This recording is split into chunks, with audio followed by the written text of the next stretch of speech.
तो this is Ranjit Kumar Jha and you are watching your beautiful सा channel PPDRKJ यानी physics point Darbhanga.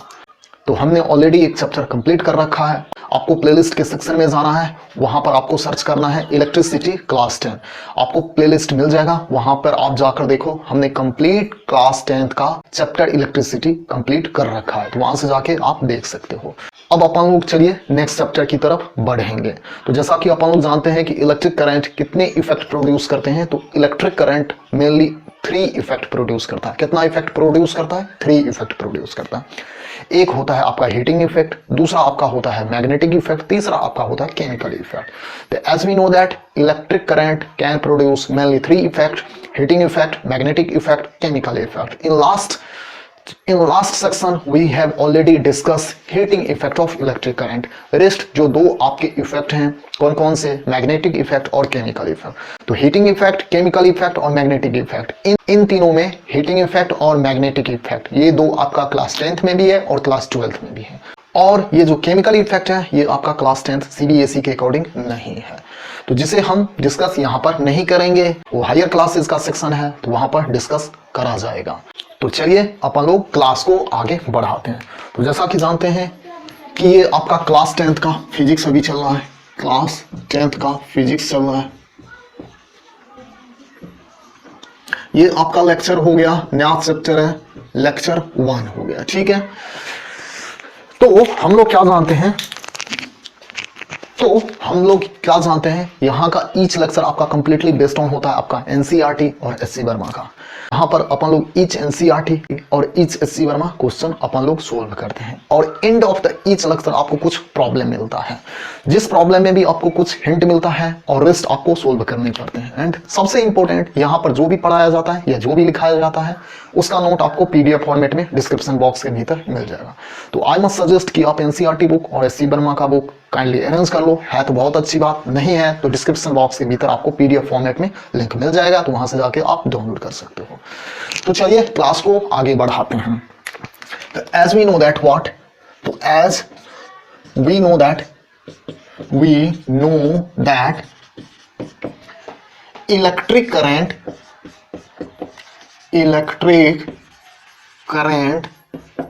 Can produce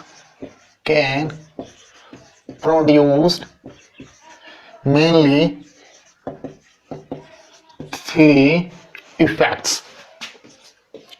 3 effects कौन कौन से? हीटिंग इफेक्ट, दूसरा मैग्नेटिक इफेक्ट, तीसरा केमिकल इफेक्ट, जिसमें आपका ये हीटिंग इफेक्ट, मैग्नेटिक इफेक्ट और केमिकल इफेक्ट, अगर आपके क्लास के अकॉर्डिंग में बात करूं तो ये आपका क्लास 10th में भी है और क्लास 12th में भी है। ये मैग्नेटिक इफेक्ट आपका क्लास 10th में भी है और क्लास 12th में भी है।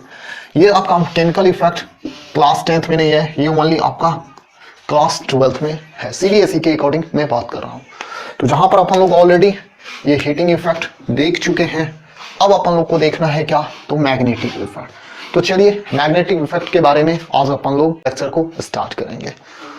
तो यहाँ पर एक बात और जानकारी मैं देना चाहूंगा कि जो भी कुछ क्वेरीज है या जो भी कुछ डाउट है या जो भी कुछ इंफॉर्मेशन आपको लेना है, तो चैनल के अबाउट सेक्शन में जाइए, वहां पर एक कॉन्टेक्ट अस करके एक ऑप्शन मिलेगा, वहां पर आप कॉन्टेक्ट करो, हम आपको रिप्लाई करने की कोशिश करेंगे। स्टिल अगर end of the each lecture जो भी कुछ प्रॉब्लम दिया जाता है, उस प्रॉब्लम में भी अगर कुछ प्रॉब्लम है या नहीं सोल्व होता है, तो मेल के थ्रू आप कांटेक्ट करो, हम आपको रिप्लाई करेंगे। तो चलिए स्टार्ट करते हैं magnetic effect of electric current. लगाइए magnetic effect of electric current.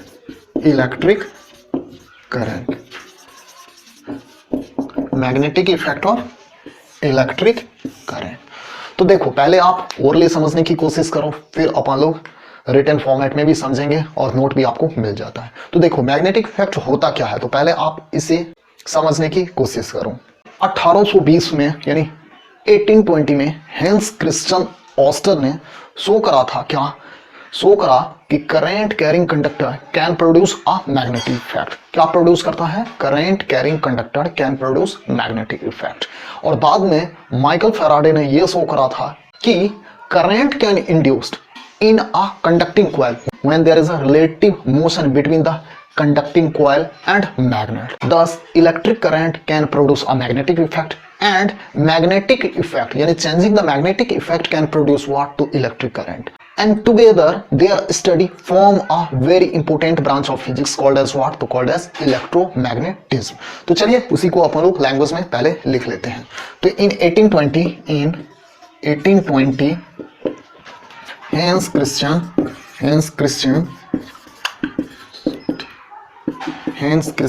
Ørsted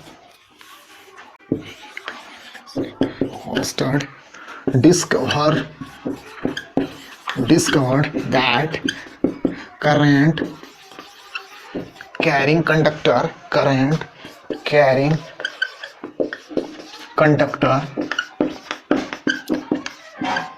can produce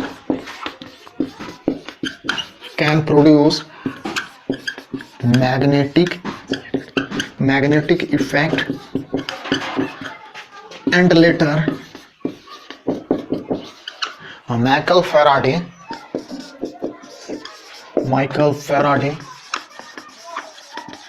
shows that current can induced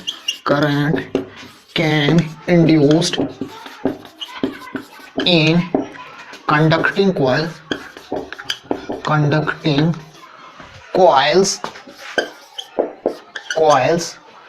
when there is a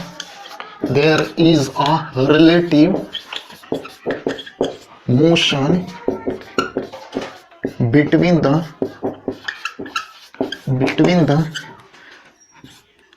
conducting coils and magnet. Thus,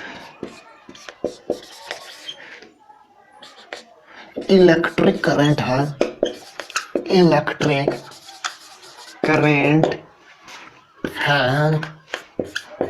magnetic effect and changing the magnetic effect have electric current. Together their study forms a very important branch of physics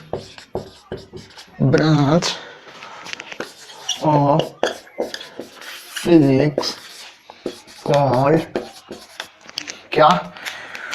तो electromagnetism.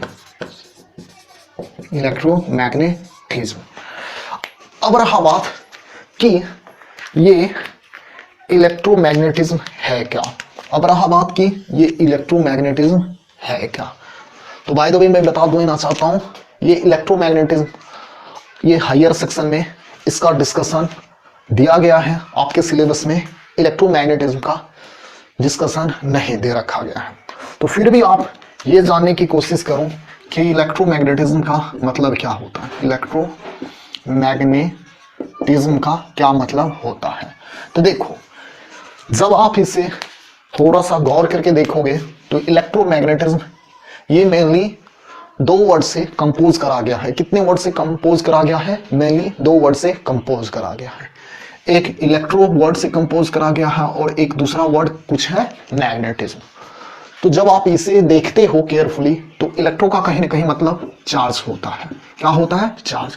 और charge का discussion हमने already electricity में कर रखा है। वहां से जाके आप देख सकते हो। बाय द वे इनका ब्रीफ डिस्कशन यानी इलेक्ट्रोमैग्नेटिज्म का हायर सेक्शन में है, यानी क्लास 12th में है, और फर्दर आपका हायर क्लासेस में भी है। और मैग्नेटिज्म का कहीं ना कहीं मीनिंग कहीं ना कहीं मैग्नेट निकलता है, या मैग्नेट का कुछ प्रॉपर्टीज मैग्नेटिज्म से आता है। तो चलिए चार्ज के बारे में तो अपन लोग ऑलरेडी डिस्कस कर रखे हैं, इस मैग्नेटिज्म के बारे में अपन लोग समझने की कोशिश करेंगे। तो मैं सजेस्ट करूंगा कि आप इनका स्नैपशॉट ले लो या पॉज का बटन दबाकर इसे आप कॉपी कर लो, सच दैट अपन लोग इसे इरेज करके फिर से आगे बढ़ सके। तो होप डाउन आपने इनका स्नैप होप डाउन आपने इनका नोट डाउन कर लिया होगा। अब मैं इसे इरेज करके आगे बढ़ रहा हूं। तो चलिए देखते हैं मैग्नेटिज्म के बारे में।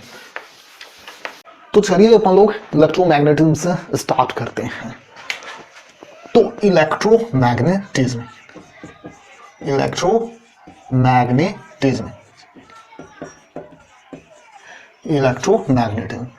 तो ये कितने वर्ड से बना हुआ है? ये मेनली आपका 2 वर्ड से मिलकर बना हुआ। कौन कौन सा वर्ड है वो? एक है आपका इलेक्ट्रो, जिसका मीनिंग क्या होता है? जिसका मीनिंग आपका चार्ज होता है। क्या होता है? चार्ज होता है, ठीक है। और दूसरा आपका मैग्नेटिज्म वर्ड से ये कंपोज करा गया है इलेक्ट्रोमैग्नेटिज्म। दूसरा क्या है? मैग्नेटिज्म, जिसका मतलब क्या निकलता है? जिसका मतलब कहीं ना कुछ मैग्नेट निकलता है। तो चलिए इलेक्ट्रो को या चार्ज को ऑलरेडी अपन लोग डिस्कस कर चुके हैं। अब रहा बात मैग्नेटिज्म के बारे में जानने की। तो चलिए मैग्नेटिज्म के बारे में समझने की कोशिश करते हैं। तो हेडिंग लगाइए मैग्नेटिज्म। तो देखो यहां पर मैं कुछ स्टोरी बताऊंगा, उस स्टोरी को आप पहले ओरली समझने की कोशिश करना, फिर यहां पर मैं रिटन फॉर्मेट में भी लिख दूंगा। तो मैग्नेटिज्म के पहले क्या, तो मैग्नेटिज्म का कुछ स्टोरी समझने की कोशिश करो। तो बहुत पहले यानी एंशिएंट टाइम में क्या होता था? An oxide of ferrous. तो ऑक्साइड ऑफ फेरस भी बहुत टाइप के हैं जो कि आपने बाकायदा केमिस्ट्री में पढ़ रखा है, जिसमें एक मैग्नेटाइट होता है। तो मैग्नेटाइट का क्या प्रॉपर्टी है, जिसे बेखूबी आप लोग फॉर्मूले के नाम से क्या जानते हो? Fe3O4 होता है। यानी मैग्नेटाइट का केमिकल फॉर्मूला क्या होता है? Fe3O4 होता है।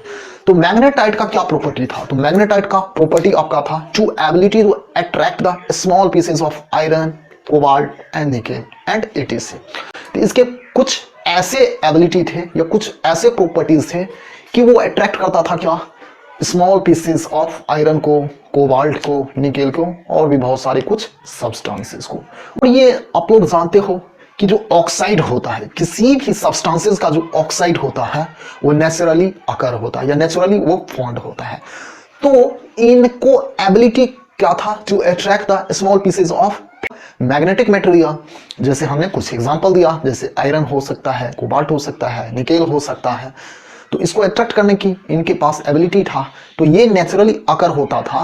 और मैग्नेटिज्म का क्या मतलब निकलता है? कहीं ना कुछ मैग्नेट निकलता है। तो इसीलिए इसे अपन लोग क्या बोलते हैं? इसीलिए इसे अपन लोग नेचुरल मैग्नेट भी कहते हैं। क्यों? क्योंकि ये नेचुरली अकर होता है या नेचुरली फॉर्म करता है। और एक नेचुरली एक दूसरा भी ब्लैक कलर का सब्सटेंसेस फाउंड करा गया था। कहां पर? तो एक ग्रीक कंट्री में एक मैग्नीसिया सिटी है, वहां पर एक ब्लैक सब्सटेंसेस का फाउंड हुआ था। उस ब्लैक सब्सटेंसेस का क्या नाम था? उस ब्लैक सब्सटेंसेस का नाम था लोडस्टोन। क्या नाम था? Lodestone. And lodestone have the same property which have the magnetite. और उस लोडस्टोन के पास भी सेम प्रॉपर्टी था जैसा कि मैग्नेटाइट के पास प्रॉपर्टी था। क्या प्रॉपर्टी था? To attract the small pieces of magnetic material. अब मैग्नेटिक मटेरियल का आप केमिस्ट्री में भी वहां पर एग्जांपल आपको दे रखा गया है या समझा रखा गया है, या केमिस्ट्री के बुक में भी आप देख सकते हो क्या क्या मैग्नेटिक मटेरियल है। तो इसके पास भी सेम प्रॉपर्टी था लोडस्टोन को। और ये कहां से मिला था? और ये सबसे पहले ग्रीक में मिला था। कौन से सिटी में? तो मैग्नीसिया नाम का एक सिटी है, वहां पर मिला था। तो मैग्नीसिया नाम के सिटी पर ही इसका नाम रख दिया गया। क्या? तो मैग्नेट रख दिया गया। सबसे पहले वहीं पर मैग्नेट का डिस्कवर हुआ था, मैग्नीसिया सिटी में, जो कि कहां पर है? ग्रीस में है। अब आप जानते हो कि जैसे कि हमने कुछ सब्सटेंस बताते हैं, तो उस सब्सटेंस के भी बहुत सारे प्रॉपर्टीज होते हैं, वेरियस टाइप्स के होते हैं, वेरियस फॉर्म्स के होते हैं। तो magnets have same various types and various properties. तो उस मैग्नेट का यहाँ पर अपन लोग कुछ प्रॉपर्टीज देखेंगे, उनके क्या स्ट्रक्चर या क्या फॉर्म है या कितने वेरियस में वो अवेलेबल होता है वो अपन लोग देखेंगे, यानी टाइप्स ऑफ मैग्नेट देखेंगे, प्रॉपर्टीज ऑफ मैग्नेट देखेंगे। तो चलिए अपन लोग उसी को पहले उसे अपन लोग नोट्स में लिखने की कोशिश करेंगे। तो ancient time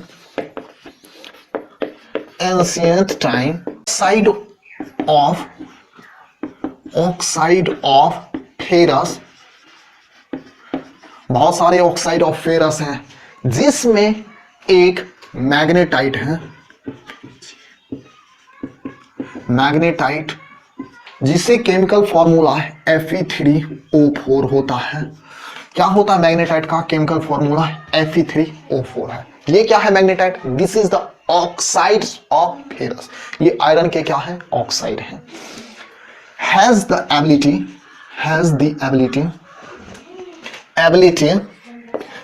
ability to attract, क्या चीज का? attract small pieces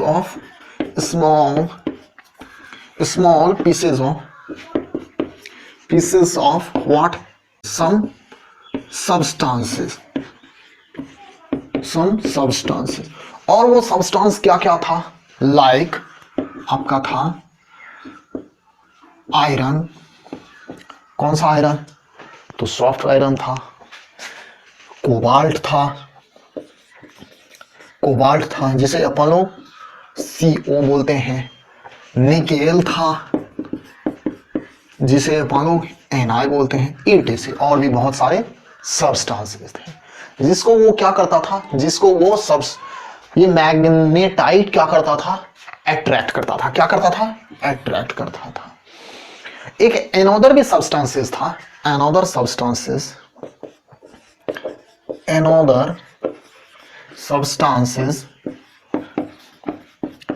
naturally occurred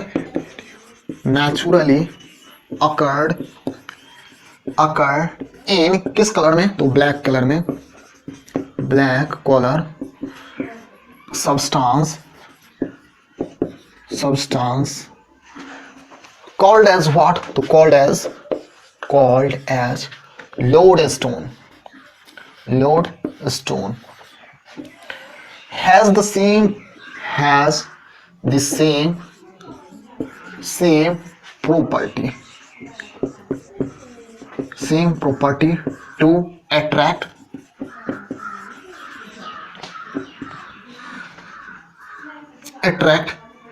magnetic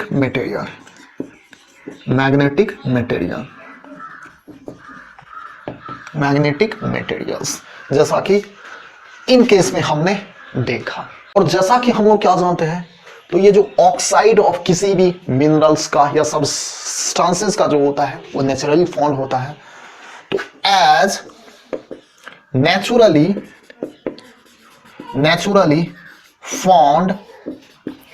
formed क्या चीज? तो मान लेते हैं Fe3O4 कॉल्ड एज व्हाट? तो called as natural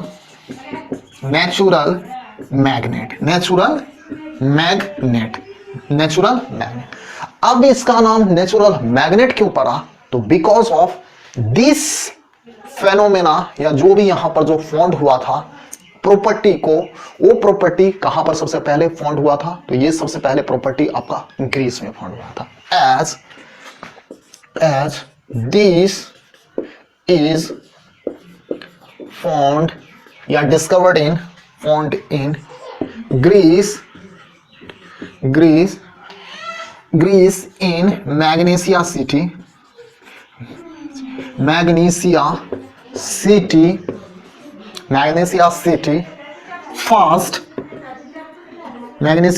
first called as what? To called as magnet।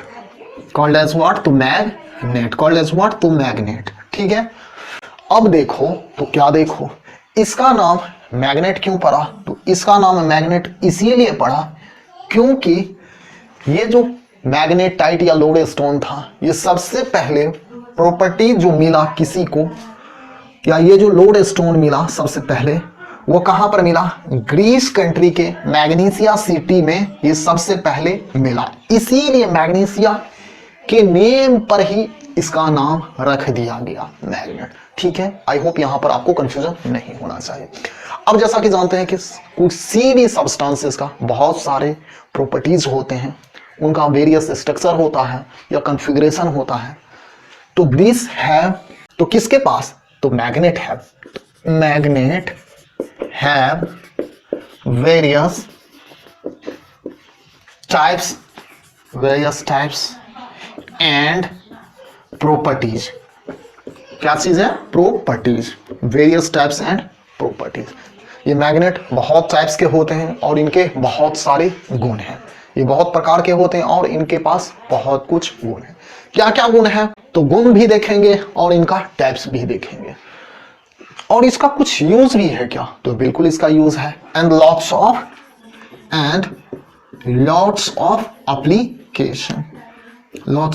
Application. तो देखो, ये वेरियस टाइप्स के होते हैं और वो टाइप का मैग्नेट कुछ अलग फील्ड में भी यूज होता है, कुछ दूसरा टाइप का जो कॉन्फ़िगरेशन का जो मैग्नेट होता है कुछ दूसरे रीजन में उनका यूज होता है। तो वेरियस टाइप्स के जो कॉन्फ़िगरेशन का जो मैग्नेट होता है वेरियस फील्ड्स में यूज होता है। अब अपन लोग इनका कुछ टाइप्स देखेंगे, प्रॉपर्टीज देखेंगे, और उसी प्रॉपर्टीज को यूज करते हुए जहां पर मैग्नेट का यूज होता है वो अपन लोग देखेंगे। तो बाय द वे मैं कुछ एप्लीकेशन यहाँ पे जरा हिंट दे दूंगा, क्योंकि एप्लीकेशन आपका इंपोर्टेंट है आपके सिलेबस के अकॉर्डिंग। तो जैसा कि आप डेबिट कार्ड देखते होंगे या एटीएम या क्रेडिट कार्ड देखते होंगे, तो इस डेबिट कार्ड या इस क्रेडिट कार्ड में आप एक ब्लैक कलर का एक स्ट्रिप देखते होंगे, उसी को अपन लोग क्या बोलते हैं? Magnetic strip.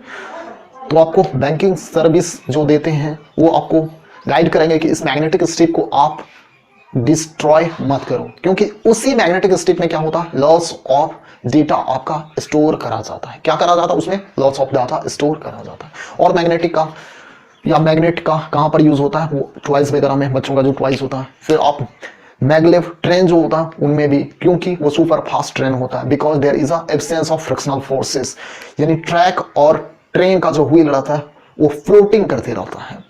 तो जब कांटेक्ट नहीं हुआ तो उनके बीच एक फोर्स कम हो गया। कौन सा फोर्स? तो फ्रिक्शन फोर्स। तो ऑब्वियसली उनका जो डायरेक्शन में जो फोर्स लगता है और उनके जस्ट अपोजिट में जो अपोज करने वाला जो फोर्स रहता था कॉल्ड एज फ्रिक्शन फोर्स, वो एब्सेंस रहता है।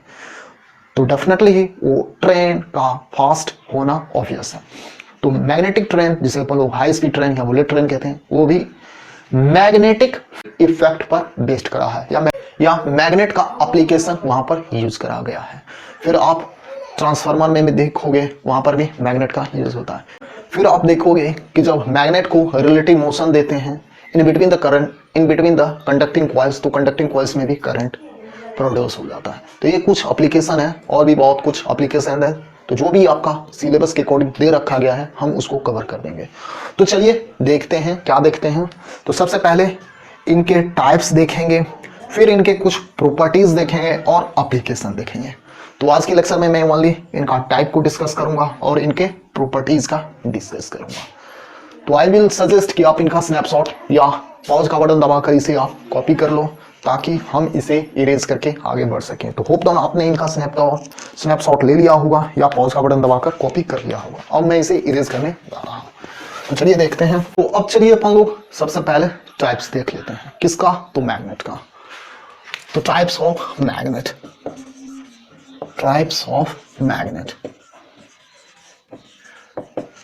कितने टाइप के मैग्नेट होते हैं?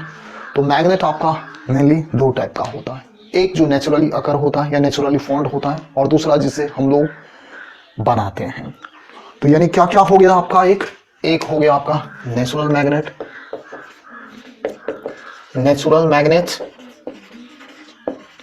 और दूसरा आपका क्या हो गया? दूसरा आपका आर्टिफिशियल मैग्नेट। एक हो गया आपका जो नेचुरल मैग्नेट और दूसरा जो हो गया आपका आर्टिफिशियल मैग्नेट। अब रहा बात कि नेचुरल मैग्नेट किसे बोलते हैं और आर्टिफिशियल मैग्नेट किसे बोलते हैं। तो नेचुरल मैग्नेट क्या होता है? Natural magnet contains magnetite. जो मैग्नेट रखता हो किसे? मैग्नेटाइट का एबिलिटी या प्रॉपर्टीज रखता हो, तो एबिलिटी तो प्रॉपर्टीज आर्टिफिशियल मैग्नेट भी रखते हैं, बट वो नेचुरली फाउंड होता है, और आर्टिफिशियल मैग्नेट जिसे हम लोग बनाते हैं। तो natural magnet it is naturally found, it is naturally found, ठीक है।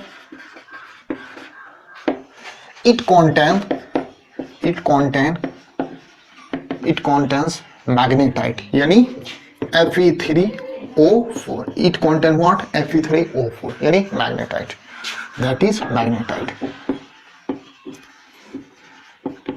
मैग्नेटाइट। दूसरा क्या है, चलिए इसका गुण भी देख लेते हैं। किसका? तो नेचुरल मैग्नेट और आर्टिफिशियल मैग्नेट का, इनका कंपैरिजन देख लेते हैं। तो इनका जो भी कुछ क्वालिटीज होता है as compare to artificial magnet weak होता है। क्या होता है? इनके कंपैरिजन में इस नेचुरल मैग्नेट का जो प्रॉपर्टीज होता है, कौन सा प्रॉपर्टीज, लाइक उनका जो मैग्नेटिक इफेक्ट था या जो अट्रैक्टिंग पावर था, इसके कंपैरिजन में आर्टिफिशियल मैग्नेट के कंपैरिजन में वीक होता है या कम होता है। इट हैव लो या लेस मैग्नेटिक इफेक्ट।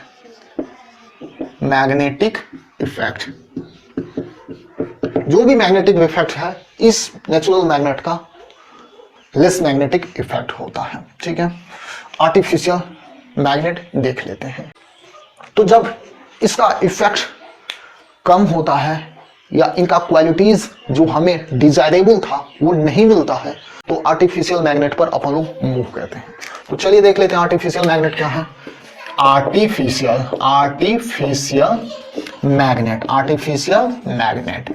क्या है? आर्टिफिशियल मैग्नेट, तो इसे हम लोग लैब में बनाते हैं या इसे अपन लोग किसी सर्टेन मेथड से मैग्नेट को जो बनाते हैं, कॉल्ड एज व्हाट? तो कॉल्ड एज आर्टिफिशियल मैग्नेट। तो this magnet is obtained by certain method. तो this magnet is obtained by certain method। वो किसी मेथड से जो मैग्नेट अपन को मिलता है, कॉल्ड एज व्हाट? तो कॉल्ड एज आर्टिफिशियल मैग्नेट, ठीक है। अब देखो क्या, तो जिनका इफेक्ट अगर कमजोर है और वो अपने डिजायर में नहीं आ रहा, इसीलिए अपन लोग मैग्नेट को मेड करते हैं या इसीलिए उस मैग्नेट को अपन लोग बनाते हैं। तो it's desire is achieved by it's use. इनके यूज के अकॉर्डिंग ये मैग्नेट को अपन लोग डिजायर करते हैं। अब देखो, कहीं पर अपन को परमानेंटली मैग्नेट की जरूरत पड़ता है और कहीं पर अपन को टेम्पररी मैग्नेट की यूज पड़ता है। तो इट्स में भी परमानेंट, इट्स में भी कौन सा? तो आर्टिफिशियल मैग्नेट में भी permanent,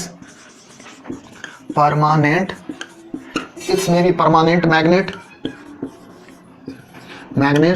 and may be temporary magnet. अब रहा बात कि परमानेंट मैग्नेट किसे बोलते हैं और टेम्पररी मैग्नेट किसे बोलते हैं, ये अपन लोग को समझना है। परमानेंट मैग्नेट क्या है और टेम्पररी मैग्नेट किसे कहते हैं। तो देखो, परमानेंट मैग्नेट किसे बोलते हैं और टेम्पररी मैग्नेट किसे बोलते हैं? जहां पर डिजायर अपने को फॉर द लाइफ पीरियड रहना है उसे अपन लोग बोलते हैं परमानेंट मैग्नेट, और जहां पर डिजायर कुछ टाइम्स पीरियड के लिए रहना है उसे बोलते हैं टेम्पररी मैग्नेट। तो चलिए देख लेते हैं परमानेंट मैग्नेट और टेम्पररी मैग्नेट किसे कहते हैं, उनका यूज क्या है। चलिए, और टाइप्स भी वगैरह होता है वो भी अपन लोग देखने की कोशिश करते हैं। तो पहले देख लेते हैं परमानेंट मैग्नेट का। तो permanent magnet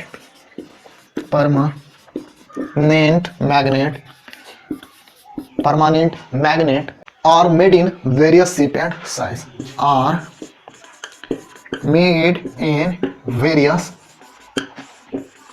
shape and size, shape and size, ठीक है।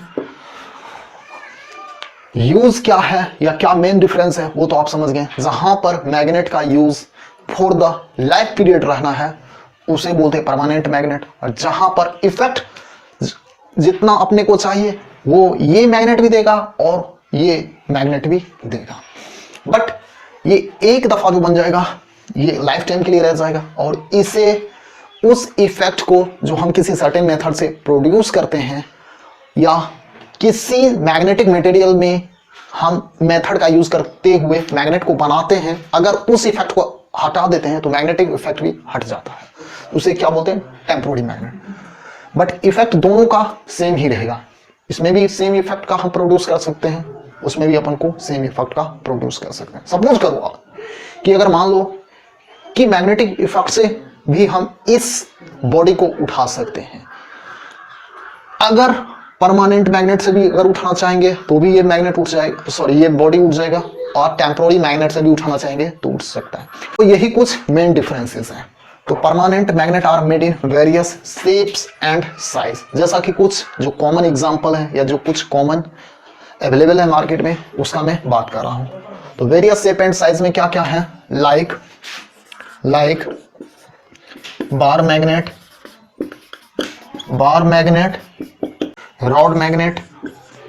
Rod magnet, disc magnet,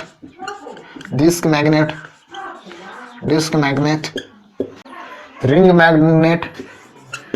magnet, U type या यू शेप मैग्नेट, जिसे अपन लोग बोलते हैं horseshoe magnet, horse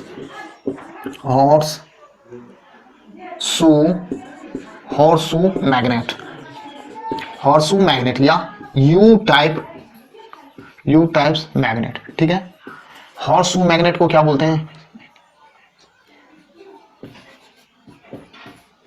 horse shoe magnet को अपन लोग यू टाइप मैग्नेट भी बोलते हैं। चलिए यू अच्छी तरीके से लिख लेता हूं, यू टाइप मैग्नेट। ठीक है, तो ये कुछ कॉमन शेप और साइज है किसका? परमानेंट मैग्नेट का।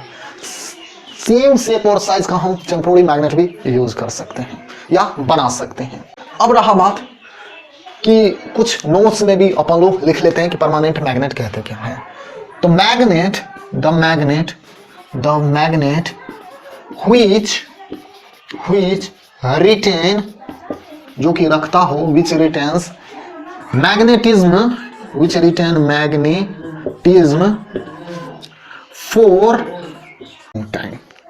long time called क्या कहलाता है? परमानेंट मैग्नेट कहलाता, called permanent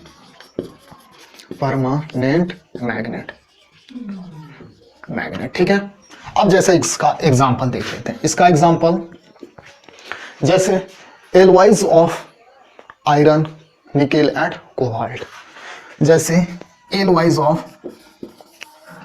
of iron, nickel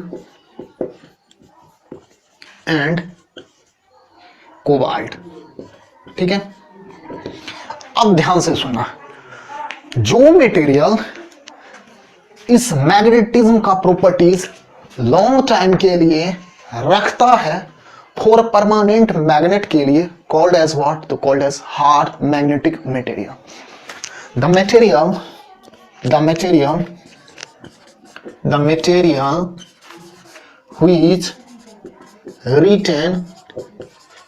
which retains magnetism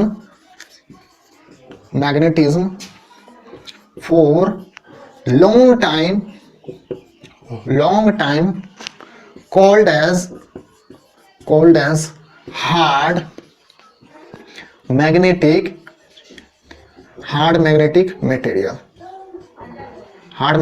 materials। ठीक है, आप पूछोगे कि इसका एग्जांपल क्या हो सकता है? तो इसका एग्जांपल आप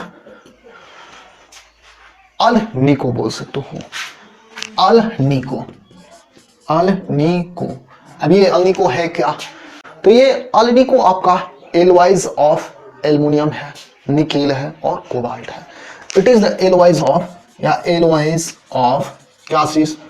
एल्युमिनियम।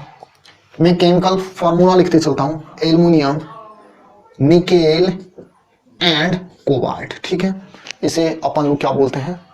अलनी को बोलते हैं। और एग्जांपल आप चाहो देखना तो देख सकते हो, जैसे स्टील होता है, जैसे क्या होता है, स्टील होता है, स्टील भी आपका वेरियस टाइप का हो सकता है, जैसे कोबाल्ट स्टील होता है, चलिए लिख देता हूं कोबाल्ट स्टील, ठीक है।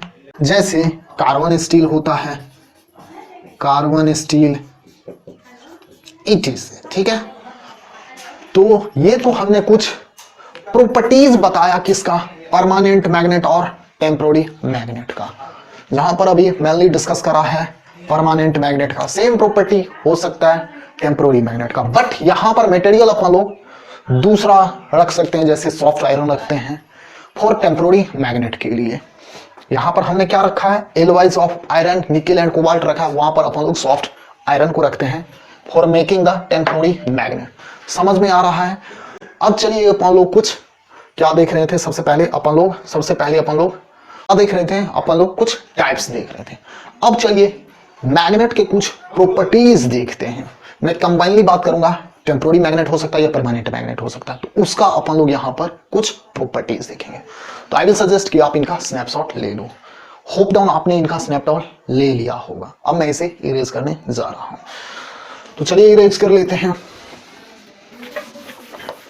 अब चलिए अपन लोग कुछ प्रॉपर्टीज देख लेते हैं, किसका, तो मैग्नेट का। यहाँ पर टेम्पोररी मैग्नेट हो सकता है, परमानेंट मैग्नेट हो सकता है, आपका आर्टिफिशियल मैग्नेट हो सकता है, आपका नेचुरल मैग्नेट हो सकता है, कुछ भी मैग्नेट हो उसका अपन को प्रॉपर्टीज देखना है। यहाँ पर कुछ भी जो प्रॉपर्टीज बताऊंगा वो प्रॉपर्टीज सारे अवेलेबल होंगे। जब तक मैग्नेटिज्म अवेलेबल हो तब तक ये सारे क्वालिटीज उसमें अवेलेबल होगा। तो one of the most common uses of permanent magnet is what, to get the direction. अब ये डायरेक्शन अपन लोग मैग्नेट के हेल्प से कैसे लगते हैं, तो with the help of magnetic compass. The most common uses of the most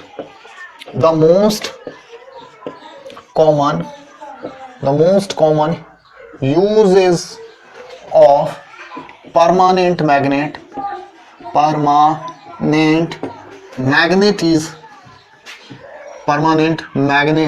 is to get the direction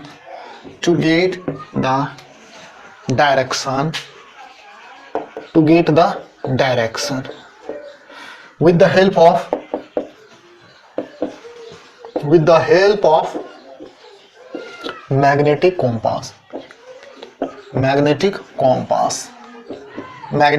compass। अब रहा बात कि आप पूछोगे कि व्हाट इज मैग्नेटिक कॉम्पास। तो इस मैग्नेटिक कॉम्पास का डिस्कशन मैं नेक्स्ट किसी लेक्चर में कर दूंगा, तो इसके बारे में अभी फिलहाल थिंकिंग करना छोड़ दो। तो चलिए, ये तो हमने कुछ प्रॉपर्टीज बता दिया किसका, परमानेंट मैग्नेट का। अब जो अपना कुछ प्रॉपर्टीज है किसका, तो सारे मैग्नेट का, वो अपन लोग समझने की कोशिश करेंगे। तो चलिए हेडिंग लगाइए, प्रॉपर्टीज किसका, तो मैग्नेट्स का। तो देखो, तो क्या देखो, तो मैग्नेट क्या करता है, तो it attract magnetic material, it attract magnetic materials,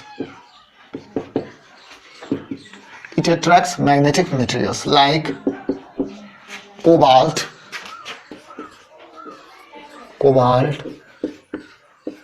nickel,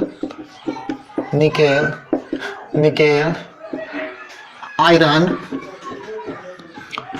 यानी फेरस जिसे अपन लोग बोलते हैं, etc। ठीक है, ये हमने कुछ प्रॉपर्टीज में एक प्रॉपर्टीज बताया। दूसरा प्रॉपर्टीज क्या है, दूसरा प्रॉपर्टीज आपका हो सकता है कि magnetism can induced when the magnet can placed a magnetic material. तो it can induced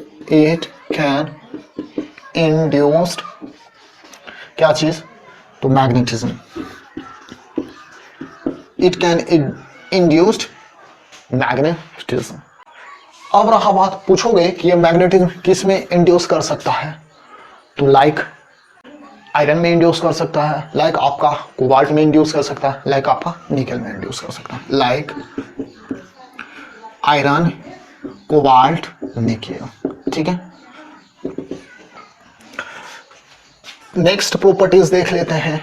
next properties क्या देख लेते हैं? तो magnet have two poles, it have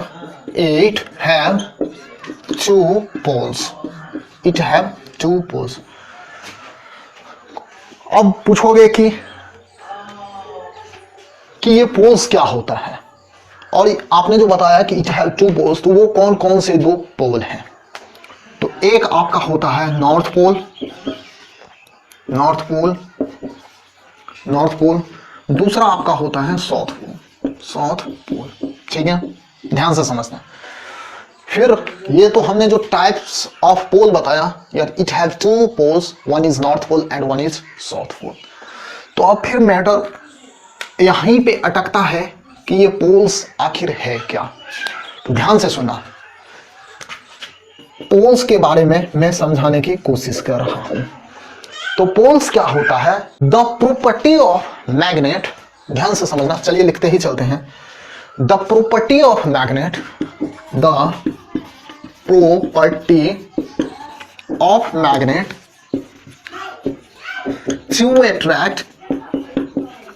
to attract small pieces of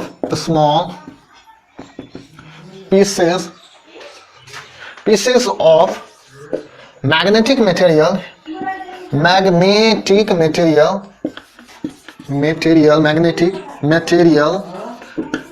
materials like iron, concentrated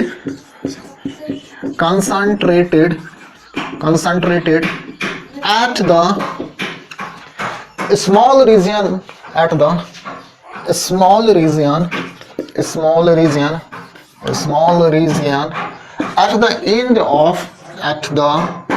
ends of magnets is called as poles. Poles. मान लो कि ये हमने एग्जांपल ले लिया है रॉड मैग्नेट का। ध्यान से देखना, अगर मान लो कि ये एक रॉड मैग्नेट है तो पोल्स किसे बोलते हैं? तो ये रहा एक, मान लो कि साउथ पोल, ये रहा मान लो नॉर्थ पोल। तो पोल्स एक्चुअली में बोलते क्या है? तो इट इज द रीजन, ये एक रीजन होता है या क्षेत्र होता है to attract the magnetic material. मान लो कि यहाँ पर मैग्नेटिक मटेरियल अट्रैक्ट होता है या कंसंट्रेट होता है, इस जगह पर अट्रैक्ट होगा। तो ये कहाँ पर पाया जाता है? मैग्नेट जो होता है उनके एंड पर पाया जाता है। उनके कहाँ पर पाया जाता है? एंड पर पाया जाता है। तो ये एक पोल हो गया और ये दूसरा पोल हो गया। ठीक है, अब फिर मैटर उठता है कि हमने जो नाम मेंशन करा है नॉर्थ पोल और साउथ पोल किसे कहते हैं? तो नॉर्थ पोल उसे बोलते हैं जो पोल्स जियोग्राफिक के अकॉर्डिंग नॉर्थ पे पॉइंट करता है, उसे अपन लोग नॉर्थ पोल बोलते हैं। और जो पोल जियोग्राफिक साउथ पोल के ए लाइन इंडिकेट करता है, उसे अपन लोग साउथ पोल बोलते हैं। तो चलिए देख लेते हैं नॉर्थ पोल किसे बोलते हैं और साउथ पोल किसे कहते हैं। The poles which points towards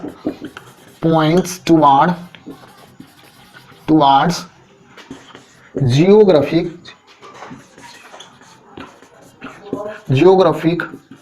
north is called as what? Is called as north pole, north pole। ठीक है, and the poles which points towards geographic south direction is called as south pole, south poles। ठीक है, अब कुछ qualities इस पोल के भी देख लो। कौन कौन से पोल? ये जो नॉर्थ पोल होता है और ये जो साउथ पोल होता है, इस पोल के भी कुछ क्वालिटीज देख लो। क्या क्वालिटीज हो सकता है?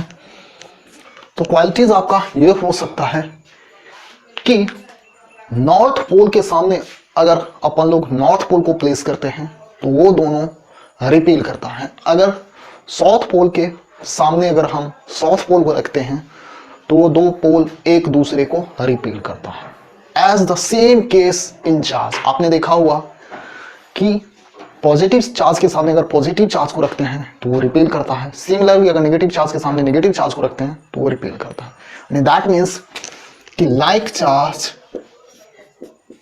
के केस में रिपेल करता था, सिमिलरली लाइक पोल्स के केस में लाइक पोल रिपेल करेगा, like pole repels with each other, ठीक है, each other, and unlike poles attract each other, ठीक है। जैसे नॉर्थ पोल के सामने अगर साउथ पोल को डालते हैं तो वो दोनों क्या कर जाएगा, अट्रैक्ट करेगा, या साउथ के सामने अगर नॉर्थ को रखते हैं या नॉर्थ के सामने साउथ पोल को रखते हैं तो वो दोनों अट्रैक्ट करेगा। अगर सेम पोल को रखते हैं, अगर नॉर्थ के सामने रखा जाता है तो वो रिपेल करेगा, साउथ के सामने रखा जाता है तो वो दोनों क्या करेगा, रिपेल करेगा। सेम केस जैसे चार्ज में होता था। अब देखो ये जो दो पोल्स हैं ये ऑलवेज एग्जिस्ट इन पेयर। कहने का क्या मतलब है कि नॉर्थ पोल सिंगल कहीं पर अराइज नहीं होगा। जहां कभी भी नॉर्थ पोल होगा उसके जस्ट अपोजिट में साउथ पोल होगा ही। तो यानी poles always arises in pairs, poles always arises in pairs, ठीक है। नॉर्थ साउथ में हमें होगा ही। अगर मान लो कि ये मैग्नेट है तो ये नॉर्थ पोल है, मान लो ये साउथ पोल है। अगर मान लो कि इससे मैं दो टुकड़े में ब्रेक कर देता हूं तो ये तो रहा नॉर्थ पोल, स्टिल यहां पर साउथ पोल अराइज हो जाएगा। अगर ये मैग्नेट का एक दूसरा टुकड़ा है ये वाला, तो ये साउथ था तो यहां पर क्या हो जाएगा, नॉर्थ हो जाएगा, ठीक है।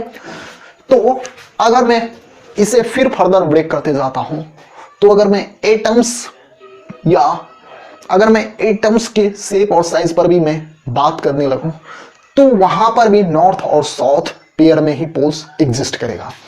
यानी poles always exist in pair, pole always exist in pair. हमेशा पोल किसमें होगा, पेयर में ही होगा।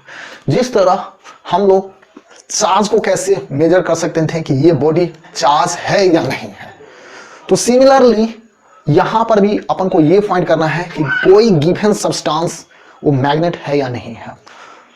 तो देखो मैग्नेट क्या करेगा, नॉर्थ पोल अगर रहेगा तो साउथ पोल को अट्रैक्ट कर लेगा, यानी मैग्नेट को भी अट्रैक्ट कर लेगा और मैग्नेटिक मटेरियल को भी अट्रैक्ट कर लेगा। तो फिर कैसे पता चलेगा कि जो हमने गिवन मटेरियल ले रखा है कि वो मैग्नेट है या नहीं है। तो सेम सिचुएशन जैसा कि चार्ज में देखे थे कि repulsion was the surest method to check a given body is charged or not. Similarly, repulsion is the surest method to check whether a material is magnet or not. जैसे charge के case में देखे थे similarly, तो repulsion is the surest method to verify given material is magnet or not। अगर मान लो कि ये मैग्नेटिक मटेरियल है और ये मैग्नेट है, स्टिल ये मैग्नेटिक मटेरियल इसकी तरफ अट्रैक्ट हो जाएगा। अगर ये मैग्नेट है, हमें ये फाइंड करना है कि ये मैग्नेट है और हमें ये फाइंड करना है कि ये मैग्नेट है या नहीं है। तो अट्रैक्शन के थ्रू तो हमें ये भी पता चलता है कि मैग्नेट भी अट्रैक्ट होता है और मैग्नेटिक मटेरियल भी अट्रैक्ट होता है। बट देखो ये अगर मैग्नेट होगा तो मैं इसे अगर ऐसे लाता हूं तो अट्रैक्ट कर जाता है, तो मैग्नेटिक मटेरियल और मैग्नेट दोनों हो सकता। अगर मान लो कि इसे मैंने रोटेट कर दिया, रोटेट करा, तो अगर मान लो कि ये अगर नॉर्थ पोल था और ये मान लो कि अभी साउथ था तो अट्रैक्ट कर रहा था। इन केस अगर मैंने इसे रोटेट करा तो अभी ये क्या है, नॉर्थ है और ये नॉर्थ है, तो नॉर्थ में रिपल्सन होगा। तो हमें ये पता चल जाएगा कि ये मैग्नेट भी, ये मटेरियल भी मैग्नेट है और ये तो अपना मैग्नेटिक, ये अपना मैग्नेट तो था है। तो चलिए यहीं पे एंड कर देंगे आज लेक्चर को। नेक्स्ट लेक्चर में फिर से आगे magnetic effect of electric current को आगे बढ़ाएंगे। तो अच्छा लगा तो हिट द लाइक बटन, नहीं तो hit the dislike button and tell the reason why you have just dislike this. तब तक के लिए बाय बाय, थैंक यू।